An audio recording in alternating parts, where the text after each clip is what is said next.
Today on the DML News Podcast, yes, we're going to talk about this little text message leak scandal that happened, but we're also going to talk about the Archbishop of Greece visiting Trump yesterday, some updates on more wasteful spending that's being slashed, and Trump announces a company that is coming to the U.S. in order to avoid the tariffs. We have this and more, and it's all unfiltered. Dennis Michael Lynch gives you his word, and he will never let you down. He will always fight for America. The only one who really puts his money where his mouth is Dennis Michael Lynch. Hey everybody, it's Denny here on the microphone with Ryan on the controls. He's got a camera set up for him too, because he'll be joining in a little bit. DML is not here today. We mentioned yesterday he had some doctor's appointments. He's all good, but they did kind of go into today as well, so he's not yet back at the studio. Our hope is that he returns tomorrow, but we are appreciative that you guys are here with us two today. Now, before we jump into what we're going to talk about today, a lot of it was featured on the 47 report, and if you're not signed up for it, you should sign up for it. Go to 47report.com, put in your email, and you'll become a follower of the 47 report, and you'll be the most up-to-date, knowledgeable person when it comes to anything with the Trump administration, anything with Trump allies, and yes, those that do try to resist the Make America Great Again agenda. Now, with that said, on our newsletter this morning, we are, as of today, by midnight tonight, this deal will end, but we are running a one-day BOGO, buy one, get one free, on our DML CBD Power Plus tincture. Now, yesterday we did the soft gels, and a lot of people jumped on that deal. If you didn't get the chance or you had issues, you can always email Ashley at dmlcbd.com. But for today's BOGO deal, it is the Power Plus tincture. That is probably the product I actually use almost daily and regularly. It is actually close to my favorite after the Miracle Me oil. But, you know, we are looking to move studios in the coming months. It's been a bit of a process to get that going, but I'm sure I'm speaking to the choir here in terms of trying to find commercial leases or trying to find different buildings and cohabitations is not as easy as people want to make it believe. So we're in the process of that, but being in the process of that, we do have some inventory that we want to make sure we can get out, and this is us giving back as much as we can. So until midnight tonight, it's going to be a buy one, get one for the DML CBD Power Plus tincture. I would definitely recommend you guys jump on that. Wow. The Trump administration, I guess, is hitting its first scandal of the year, if you want to call it a scandal. Now, if you're like, what the heck are you talking about, Denny? If you were living under a rock yesterday, then you may have missed the news that the Trump administration is a little bit embroiled into a national security issue that actually, in my opinion, is kind of getting a little bit overblown. But let me take you a step back. Signal, and Ryan, if you want to interject in case I have this wrong, but it's an app I don't use, but there is an app called Signal. It's a messaging app. And I guess it's very popular for communications, and it's supposed to be more secure line, almost like a Telegram. It's supposed to be a way more secure line than just your average text messaging. At the same time, I don't think it's one that would be used to discuss national security matters, let alone tactics about war plans. And that's going to be the big quote we use here today, because that's what the liberal media is kind of hyping around, war plans. But basically, in the scope of Signal, there was a chat between multiple Trump administration officials. Just to name a few, you got J.D. Vance was in there, Pete Hegseth, the Secretary of Defense, Tulsi Gabbard, John Ratcliffe from the CIA, and this is going to be kind of I guess you call it the culprit here, the recently inducted National Security Advisor, Mike Waltz, who was a representative of Florida. Now, the reason I target Waltz specifically is because in this chat of about 15 to 20 Trump administration officials, about 2 weeks ago, and I'm assuming it was accidentally, and that's how everyone's framing it, Mike Waltz added a number to that group chat. That number belonged to a Mr. Goldberg of The Atlantic. In fact, just to double check here, I make sure I have his name, Jeffrey Goldberg. Jeffrey, I was almost supposed to say Jeff Goldblum, but that's an actor, totally different guy. Jeffrey Goldberg is a writer and a reporter, journalist at The Atlantic. And if you're aware of The Atlantic, it is pretty far left. Now, this was about 2 weeks ago. Instead of Goldberg maybe mentioning, hey, I'm in the wrong chat, guys, I'm not supposed to be here, he decided to remain incognito and just quietly observed the messages that were going back and forth between the Trump administration officials. Unfortunately, these messages weren't, hey, how's your day going? They were discussions about bombing or targeting the Houthis, the terrorist group in Yemen, mainly over the issues of them targeting U.S. ships in the Red Sea. And the discussion was kind of going back and forth with, well, how do we handle this so we can get the shipping lanes open? I want to mention this too. President Trump was not within this group chat. In the discussions, there were recommendations, I believe, by Hegseth and a few others about continuing the strikes on the Houthis. I think J.D. Vance was one of the opponents to that plan, but they ultimately wanted to go with what Trump was seeking out, which was, let's show them a message because we want these shipping lanes open. With that said, Goldberg decided yesterday, after 2 weeks of being quietly in this group chat, and I think based on what I was reading, he was eventually discovered. Someone said, like, hey, there's this 202 number. Who the heck is this? And I think that was kind of the shutting down of that chat. Goldberg, instead of being an honest man and just saying, hey, by the way, like, I'm not supposed to be here, or maybe just removing himself, there's so many actions you could probably take. It was clearly a mistake. He went the route of, let me blast this to the world and make it a little bit more overblown than it actually is. Now, this could be heavily debated. Should they be discussing stuff through Signal? Is there a better channel to do it? And how in the heck did he get added to the Signal chat? Well, it's been kind of discovered it was Mike Waltz who added him. As to how that exactly happened, I don't know if he thought it was a different number or if he thought it was to someone else on the team, but clearly it was not. It was a journalist who was pretty antagonistic to the administration. With that said, Trump was asked about it, and I want to mention this too, actually, before I jump too much ahead. Goldberg took screenshots of the chat, and based on what he posted, these were obviously strikes, the strikes that happened, 2 weeks ago. He kind of posted screenshots that didn't reveal anything critical. It's not like he sent out a screenshot that shows the locations of secret U.S. agents. It's clearly screenshots of a discussion that already happened. So you got the liberal media and you got the Democrats really overblowing this to the highest degree, saying it's a huge scandal that war plans were, released and that, this is a threat to the country. I don't know how that's the case. It's more just almost a little bit of a neutral discussion. There was nothing earth shattering. I mean, I looked through the screenshots he sent, and it's nothing that, as bad as it may look that they would have that discussion on that app, at the same time, it has my head kind of turning a little bit on just being a little bit on the suspicious of that this was accidental. And I'll get to that in a section. Trump was asked about this. He said at the time, I had no idea. I have no idea what you're talking about. And, he beat up on The Atlantic, calling them a paper going out of business. And he reaffirmed his support for Mike Waltz.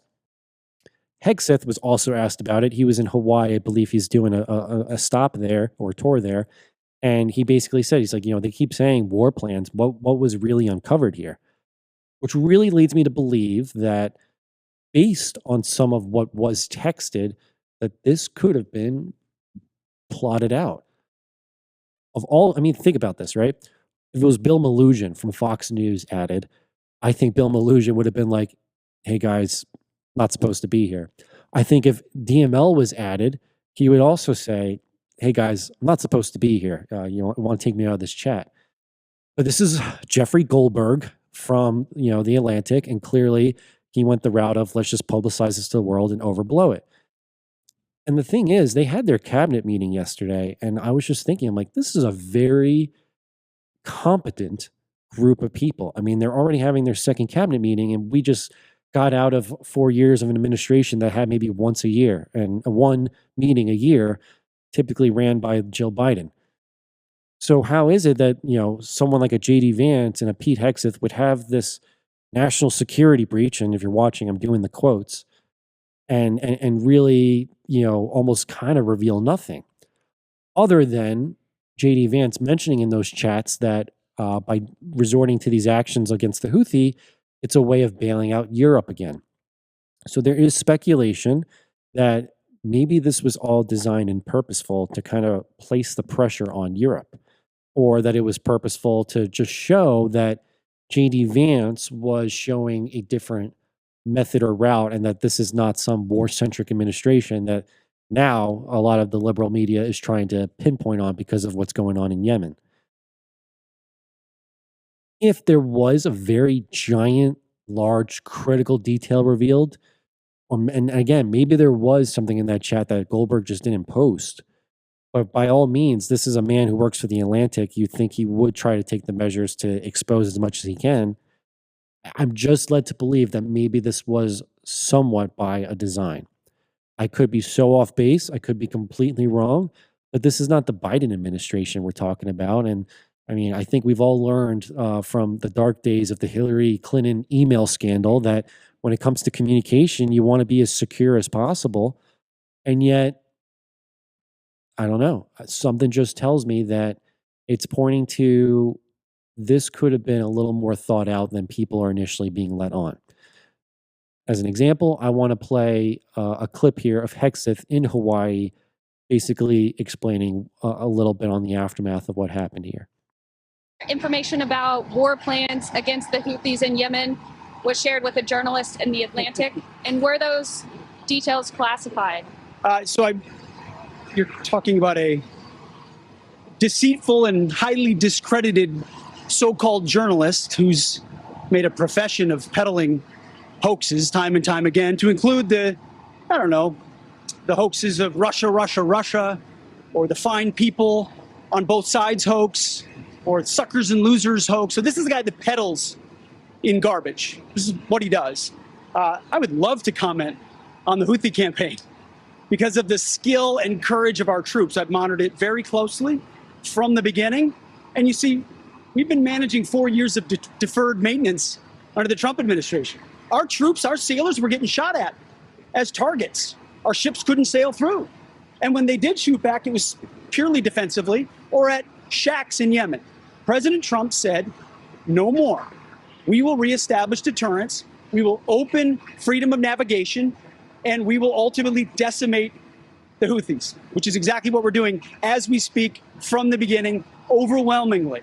Why were those details shared on Signal, and how did you learn that a journalist was privy to the targets, the types of weapons used? I've heard that was characterized.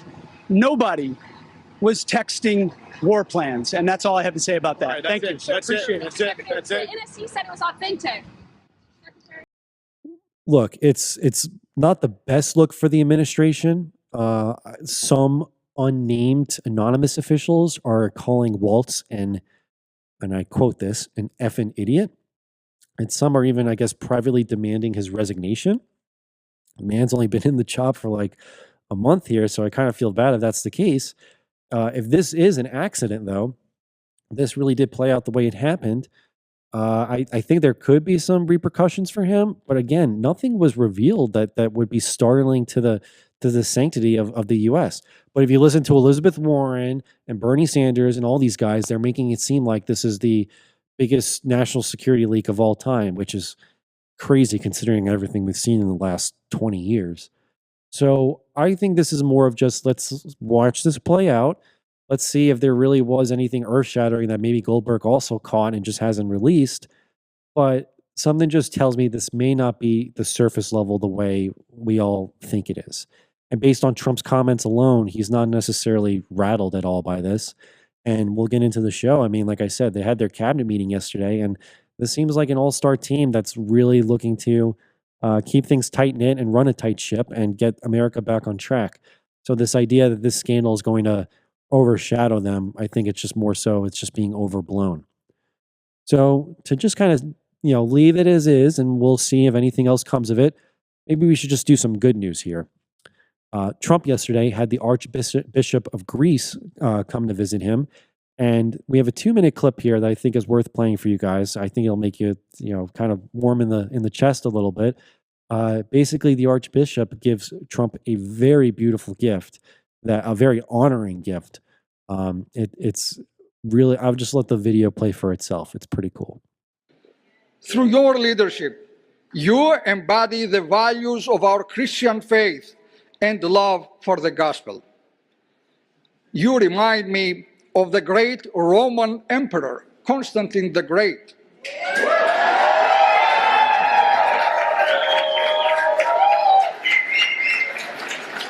This emperor, your dear Mr. President, is the one who founded and built the magnificent city of Constantinople, my birthplace, known today as Istanbul. It is my great honor to present you with this Holy Cross.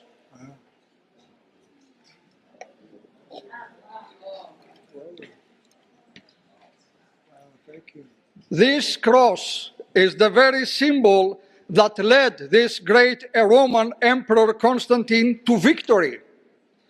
As Christ revealed to him in a vision, he said, "En tuto nica," told the emperor, means go with this and be victorious, Mr. President.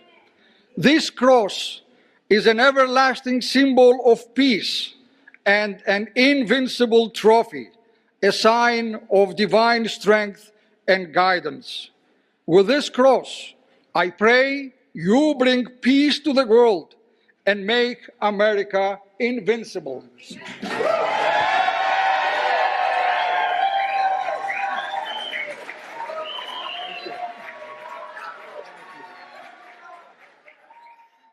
Right. How awesome is that, right? You got the Archbishop there. He gives a significant cross that was based on, from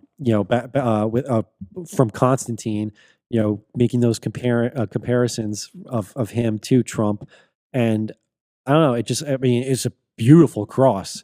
But I love seeing stuff like that, just especially when you got, the mainstream media really making a circus over what happened with this text message leak. Yeah, when I watched the video, the first thing I told you, I was like, it's super, super cool. It would be a great honor to receive something like that. And I thought it was cool how, the way that the bishop laid it out. And I think it was a nice, short, sweet speech that really, kind of emboldened who Trump is. Yeah. Yeah. No, honestly, it was great. I mean, like, just being a Christian watching that, I'm just like, wow, it's an honor. It's an honor. I'm sure, and you could see it with Trump. He felt very honored. So we just wanted to share that video just because, to start the show off on a negative report. It's a little bit more of a palate cleanser. Maybe we'll do one more video.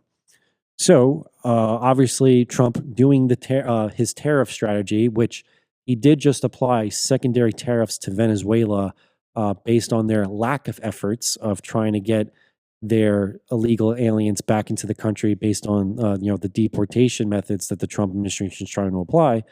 We'll get to that later. But with his tariff strategy, Hyundai, the auto creator, basically just revealed that they are moving facilities to the U.S. in response to Trump's tariffs. So here we have another company looking to invest in America. Brian, let's play the clip. Hyundai's a great company. We have other great companies coming in, and we have some that are going to be staying here and very much expanding. And we have tremendous interest in every business. I can't just say automobiles, but automobiles is a big one. And yeah, this is the beginning of a lot of things happening. We've had, as you know, Apple's announced a $500 billion investment, and other companies have announced 250, 300 billion. But we're well into the $3 and $4 trillion mark, which has never happened to our country before. What it really means is jobs. All we care about is jobs, right? We care about quality and quality of life and safety and security, but we care about jobs. and they're going to have a lot. We have a lot of people coming in. I think that's fantastic.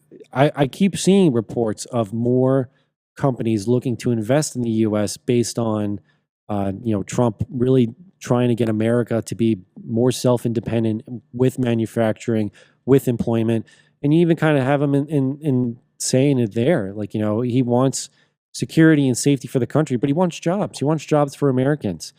I mean, Ryan can speak to it too. We know a lot of good friends who are kind of sending out resumes all the time, and they're led down a 3-part interview process just not to get it, and then it's a rinse and repeat for months until they finally land something.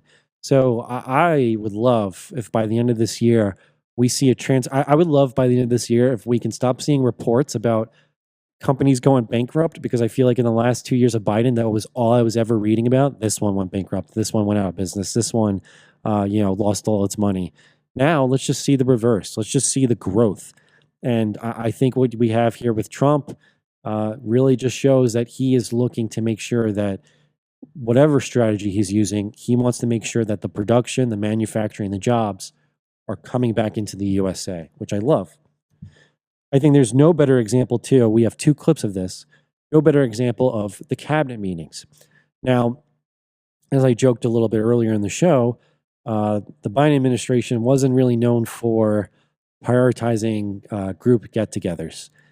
I think their last one was led by Jill Biden, and then the one previous to that had to be like a 8-month span since Biden had led one.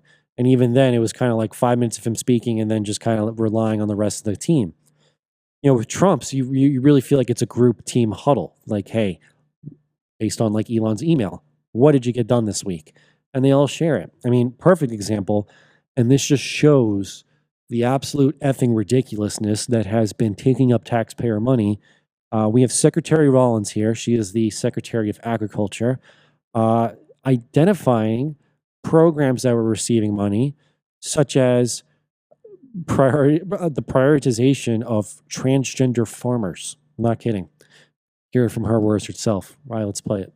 Let me just add to that, and thank you. We just had a wonderful cabinet meeting, all aligned on certainly the effort to realign the government. But even at the U.S. Department of Agriculture, we've canceled a $300,000 contract educating on food justice for queer and transgender farmers in San Francisco.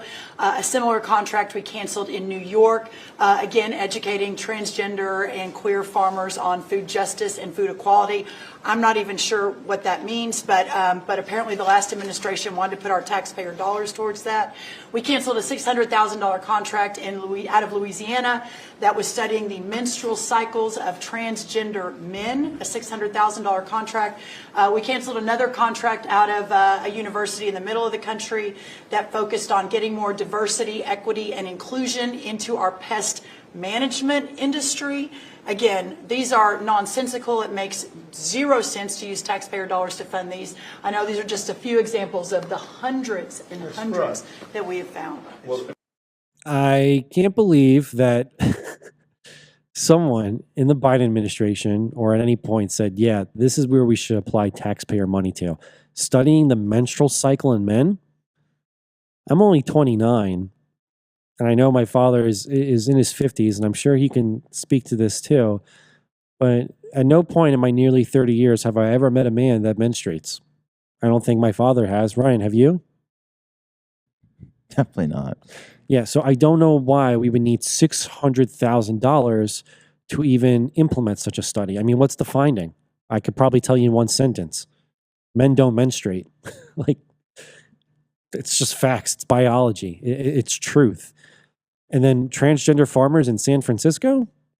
Question mark. What about the hardworking, busting their butt freaking farmers in the Midwest who basically, I'm not even trying to be exaggerating here, but are the heartland, are the heart of this country? Because without them, you could just kiss goodbye to a lot of the urban sprawls that so many liberals want to vouch and shout about, and yet they're the ones that are probably in the most need of help. What about the farmers that, year after year are trying to supply our country and trying to make it so that we are self-independent, and yet they got to compete with freaking Chinese buying up land or regulations that are dampening their output? it's annoying, honestly, having to hear that there's money being spent on the equity of transgender farmers. Like, just cut the bullshit. Seriously, it is. Just really, men don't menstruate. End of study. We just concluded it. No need for $600,000. Send it back to agriculture. Use it for something better. We have one more clip from the cabinet meeting. This is Elon Musk and Kelly Loeffler confirming that small business loans were given out to children, not 17-year-old children looking to really make a business, sprout at a young age. If anything, I would actually maybe support that. We need more entrepreneurs. No, I'm talking about like kids, like babies.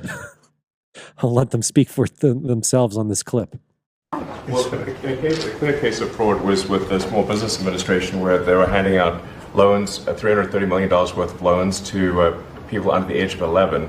I think the youngest, Kelly, was a 9-month-old who got a $100,000 loan. That's a very precocious baby we're talking about here. Well, we're tackling the fraud, waste, and abuse in the agency. We've seen, hundreds of billions of dollars of fraud go unprosecuted, so we're taking that on. We have a zero tolerance policy for fraud, and we continue to crack down on it and make sure people are held accountable. It's amazing. And you have a lot of that. You found far too much of it. It's a pure fraud. We like to use the words waste and abuse because they sort of sound good, but many of these things are pure fraud. Yeah, Ryan, Musk kind of says it there, and I might have to just ask you this question like we just did with the transgender. Do you know any children below the age of 5 that have established a successful small business that would require them to receive hundreds of thousands of loan money? Obviously not, but they need to start digging into what happens after the money is given. Like, for example, that $600,000, like it definitely wasn't going towards menstruation studies. So they need to not just cancel these, loans, even though I know they're different. One's a business COVID, right? PPV loan. And then the other one was a grant. But they need to start looking at like, okay, who's really responsible and start kind of digging into it, which I hope is, and I'm sure is going to come after this. But I want to stop hearing about how much is wasted and then who's the culprit and where has it actually gone. Yeah. It just sounds like a lot of laundering to me. Look, I totally agree. It's total laundering. And you got Pam Bondi there at the meeting, so hopefully she's taking notes on who to go after, because whether it's giving $600,000 to a transgender program or giving $100,000 loan to a baby, it's so clear and evident that there's a scam running. And we're going to even talk a little bit more about scams from Tom Homan himself. Not saying Tom Homan's a scam. Tom Homan is uncovering scams, with his efforts over at ICE. But we gotta finish the race. You can't just get to the third quarter and not get to the fourth. It's got to be, hey, we identified the waste, we're slashing the waste, but who prompted the waste and who was receiving it initially? And then and that, honestly, is probably how you get accountability to the highest level and dissuade anyone else from trying to ever benefit off of a scam again. I mean, Elon Musk and Doge were able to find weeks ago people who were receiving Social Security checks that were 300 years old. So unless Dracula just kind of made his way over and he's been, collecting wealth, the checks, I'm led to believe that there is so many freaking scams going on that we need like a secretary of scams. Seriously. I know we got the DOJ, but they're handling a lot with, criminals and illegal aliens and all that such. They're very widespread, but like, we just need like its own literal department on every level, because it's so clear at this point between the wasteful spending that there are legitimate scammers out there and they've been getting away with it for a while. So hopefully that whole era comes to an end. Now, speaking of the scams, before I get into actually Tom Homan's clip talking about specifically with Social Security scams, we're going to play one right before that. We'll play it right now. It's Tom Homan talking about the arrest of some illegal aliens in Massachusetts, and I'll explain like why we pinpointed that specifically. It's safer now because the actions of ICE. ICE took, we arrested 370 illegal aliens in Boston and the surrounding counties, not just Boston. Majority of them were criminals. We had, numerous collateral arrests, and I've said it before in the show, and I'll keep saying it. Collateral arrests are going to be, people who aren't criminals that are found when we're looking for the criminal are going to be taken into custody. That's why we want access to the jail. Let us in the jail, arrest a bad guy in the jail, because when we go to the community, we'll find them. Most likely be with others. If they're in the country illegally, they're coming too. So here's another example of, getting 75% of the race done, but not finishing the last 25. Homan's been doing great work. In fact, I just said to Ryan before the beginning of the show, if you kind of look at Tom Homan before the beginning of the Trump administration, you kind of look at him now, he's still got that passion and that will, but you could tell he's a little tired out. I mean, the man's been on his feet active, trying to do as much as possible. What sucks is that you arrest all these guys, and Homan also commented about this separately, but a lot of these guys are getting released because you got radical governor Maura Healey, and then you got the more radical Boston mayor Michelle Wu, the one who threw the Christmas party with no white people included, basically making it so it's a leeway for these guys to just kind of get out of jail. And it sucks. Imagine, it's something about Boston and Massachusetts specifically where I keep seeing those stories, operations, investigations. ICE goes in, they arrest, murderers, gangbangers, cartel members, and then you hear that dwindlings of them are being released. It's like cat and mouse, but like on repetition. So I feel for Homan and the ICE agents that are doing all the good work to keep us safe. But then you just get these blue state leaders who really don't care about your safety. They care about optics and how far they can get in the Democrat Party. It's just annoying. So many things are just annoying. So I feel for Homan on that. But let's play the clip of where he talks about some of the scams he's been seeing with Social Security. He even shares a personal anecdote just to show how widespread it is.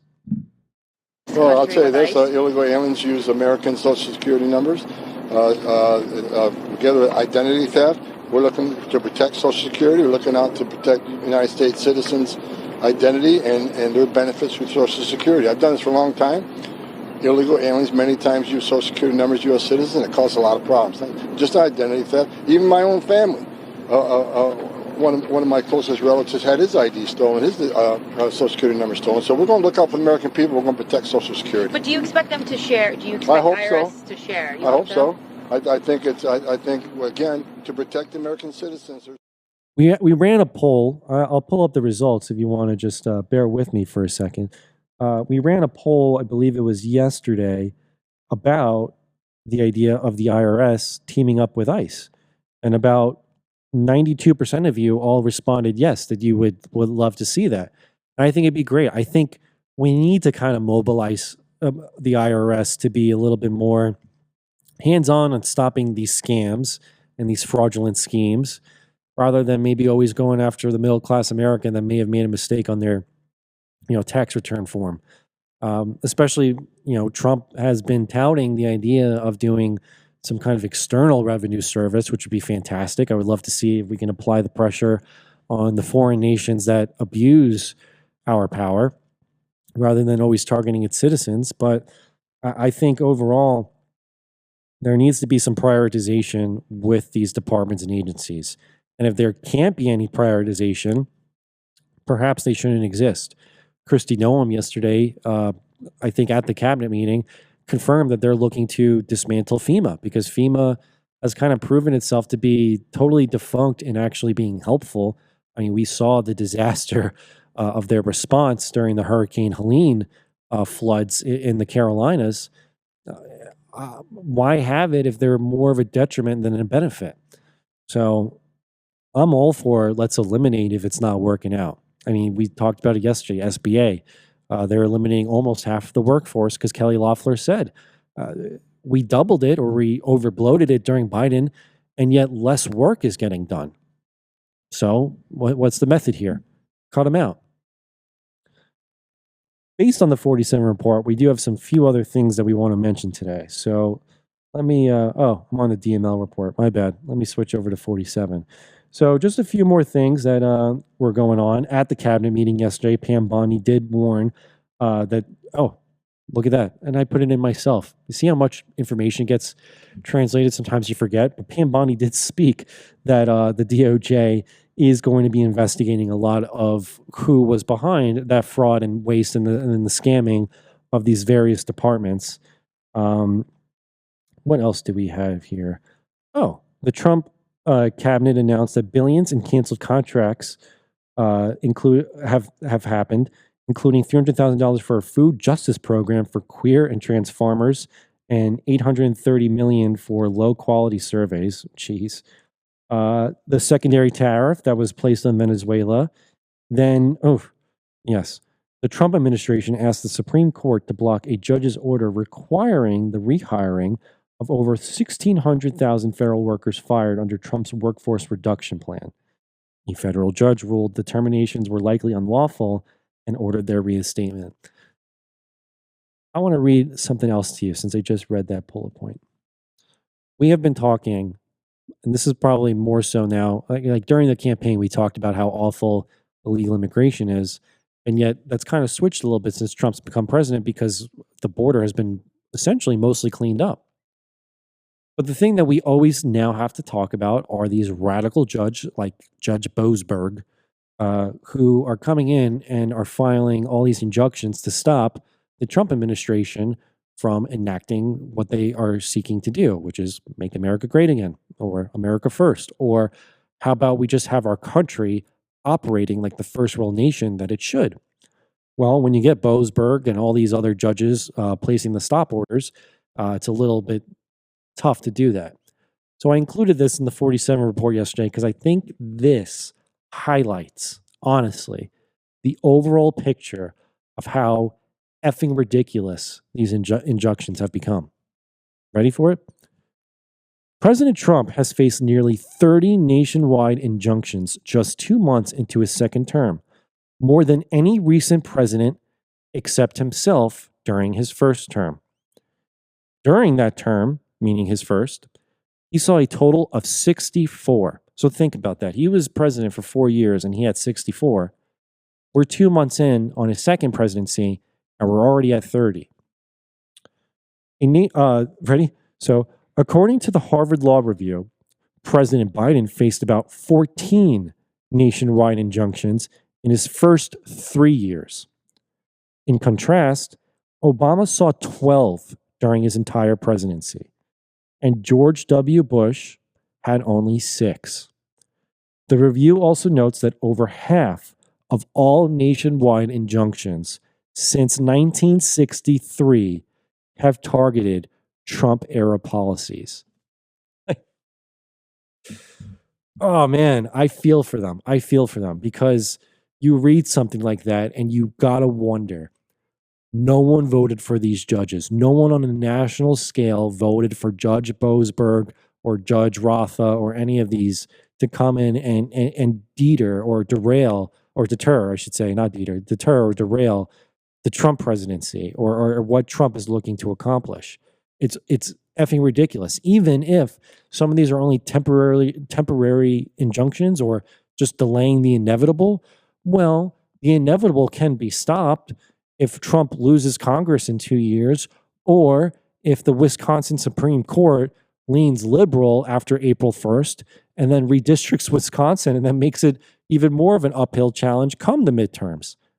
So as much as it might be like, oh, well, Trump can get it done, and if we got Vance coming in after, well, no. These judges clearly know what their role is now, especially the Obama and Biden appointees.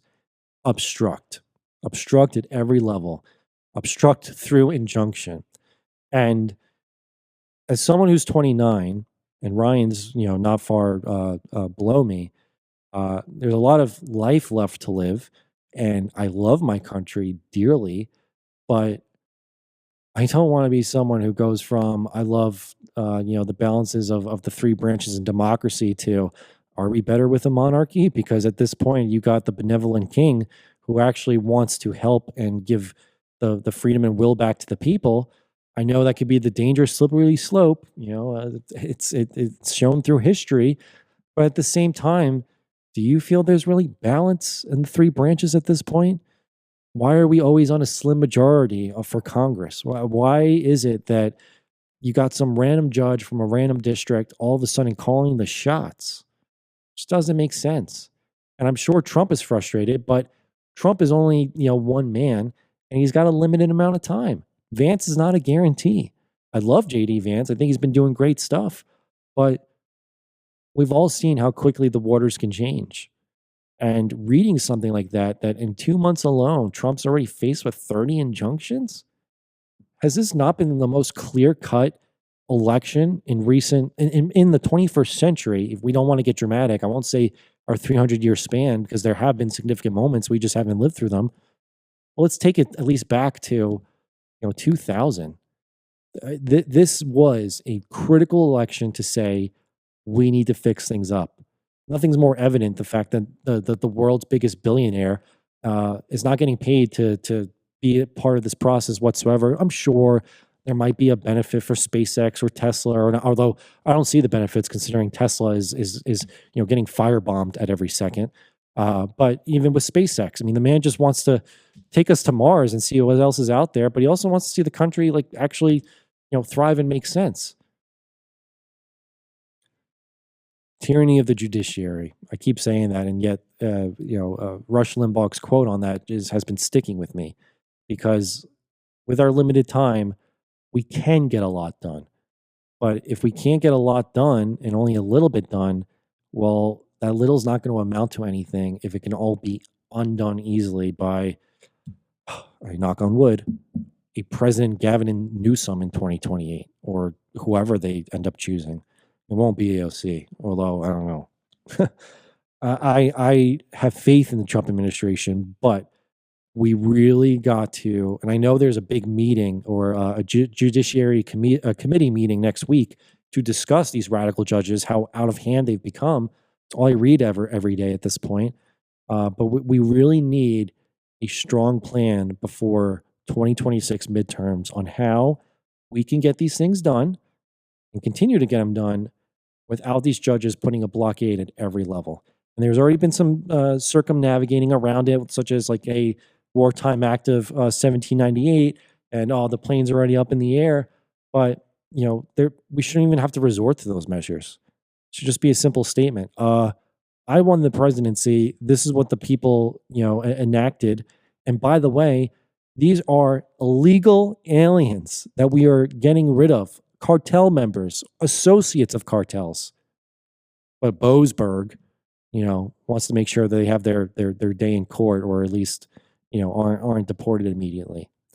I hope, seriously, that man in particular, even just the way his face looks, I hope he feels shameful when he goes to bed at night. Probably not. He's an Obama appointee, but I really urge that the Trump administration has some forward tactic that limits.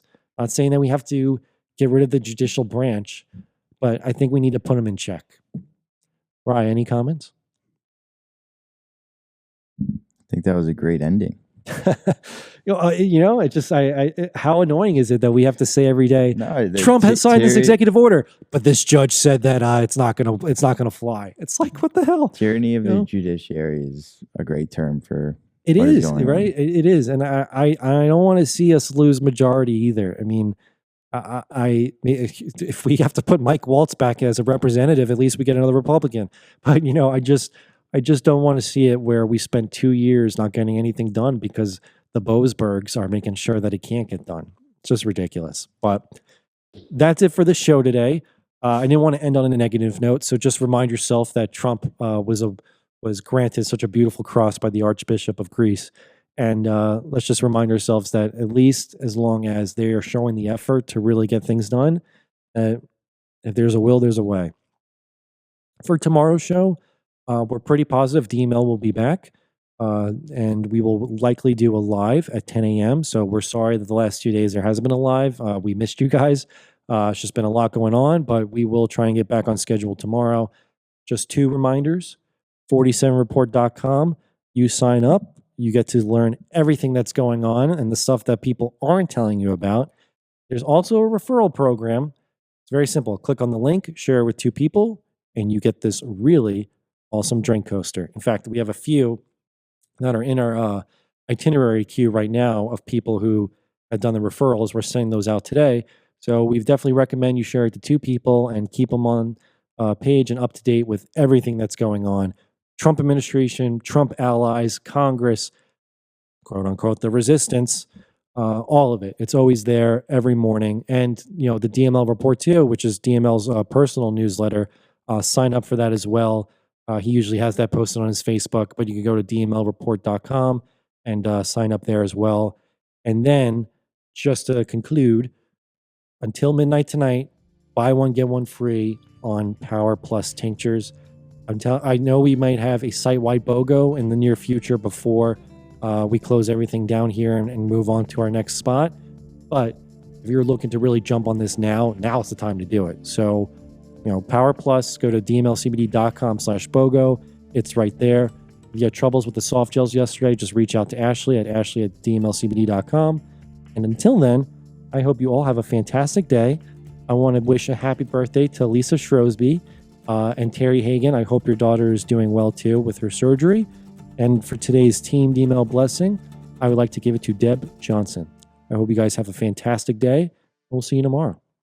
Get the Dennis Michael Lynch podcast every day by subscribing on Apple Podcasts or Spotify, and download the DML News app from the Google Play Store or the Apple App Store for breaking news, merchandise, films, exclusive content, and Team DML.